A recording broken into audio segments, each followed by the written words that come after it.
और चलिए इसी खबर पर ज्यादा जानकारी के लिए हमारे साथ अनंत शर्मा लाइव जुड़ गए। अनंत, ये बड़ा फैसला अब सुनाया गया है। पहले प्रवेश को लेकर मना कर दिया गया था इस साल के लिए, लेकिन अब ये फैसला बदला गया है और आरटी प्रवेश फिर से शुरू कर दिया गया है।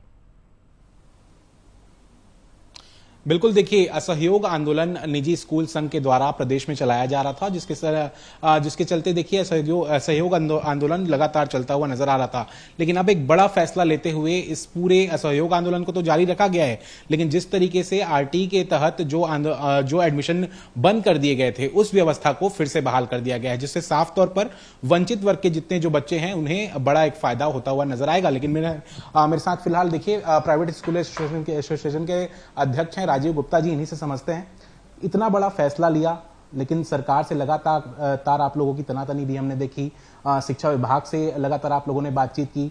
आखिर इतने दिनों का जो गैप था बच्चों का, वो कैसे अब भरना होगा? देखिए, प्रवेश पढ़ाई का वंचित वर्ग के विद्यार्थियों को नुकसान नहीं हुआ है, क्योंकि प्रवेश 1 मई से होने थे और 1 मई से स्कूल बंद थे, 23 अप्रैल से स्कूल बंद थे, तो पढ़ाई का तो नुकसान नहीं हुआ है।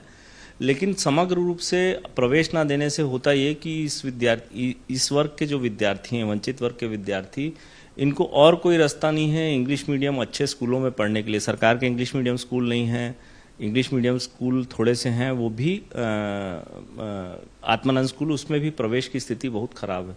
तो इनके पास और कोई अवसर नहीं रहता है, इसलिए प्रदेश कार्यकारिणी ने इसमें निर्णय लिया कि हम प्रवेश देंगे, लेकिन असहयोग आंदोलन जारी रखेंगे।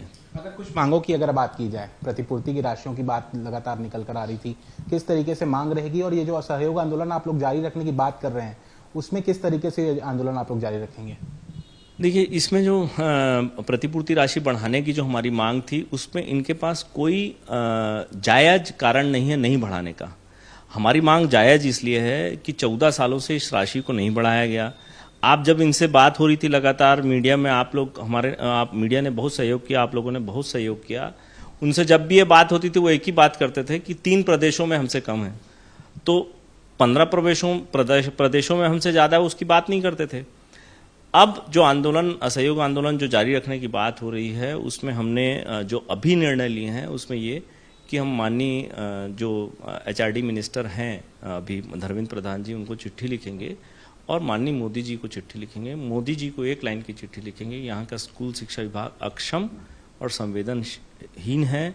इन्होंने 80 करोड़ रुपए के लिए एंट्री क्लास बदल दी, 80 करोड़ रुपए और लगने हैं, उसके कारण ये फीस नहीं बढ़ा रहे, तो इनको 150 करोड़ रुपए के तरीके से आप पत्राचार करेंगे केंद्रीय सरकार को।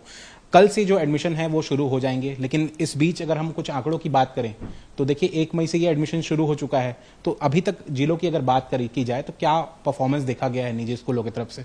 असहयोग आंदोलन के कारण 33 जिले हैं जिसमें शिक्षा के अधिकार कानून में प्रवेश होते हैं। कुछ छोटे जिले हैं, कुछ बहुत बड़े जिले हैं। 33 में से 29 जिलों में 50% से ऊपर प्रवेश होने बाकी थे, स्कूलों ने प्रवेश नहीं लिया था। आगे दिक्कत होती, ये जो गरीब विद्यार्थी हैं उनको दिक्कत होती, ये पढ़ नहीं पाते, इसलिए हमने वापस ले लिया। कल से प्रवेश होंगे, मुझे लगता है 2-3 दिन में ये प्रवेश संपन्न हो जाएंगे। बिल्कुल सुना आपने राजीव गुप्ता को, और जिस तरीके से देखिए कल से ये जो प्रक्रिया बंद थी निजी स्कूलों में भर्ती की वंचित वर्ग के बच्चों के लिए, अब वो फिर से व्यवस्था बहाल होते हुए नजर आएगी और 3 दिनों के अंदर जितने जो सीटें रिक्त हैं उसे भर लिया जाएगा। तो एक बड़ी खुशखबरी है उन वर्ग के बच्चों के लिए जो लगातार प्रयास कर रहे थे आरटी के तहत स्कूलों में एडमिशन लेने के लिए। उन्हें कल से पूरी इनकी जो भर्ती प्रक्रिया है वो शुरू होते हुए नजर आएगी। बिल्कुल अनंत, साफ तौर पर ये गुड न्यूज उन छात्रों के लिए है क्योंकि आरटी प्रवेश परीक्षा को फिर से शुरू कर दिया गया है, फिर से बहाल कर दिया गया है। लेकिन बड़ी बात तो ये भी है कि असहयोग आंदोलन तो अभी भी जारी रहेगा। फिलहाल शुक्रिया आपका तमाम जानकारी के लिए।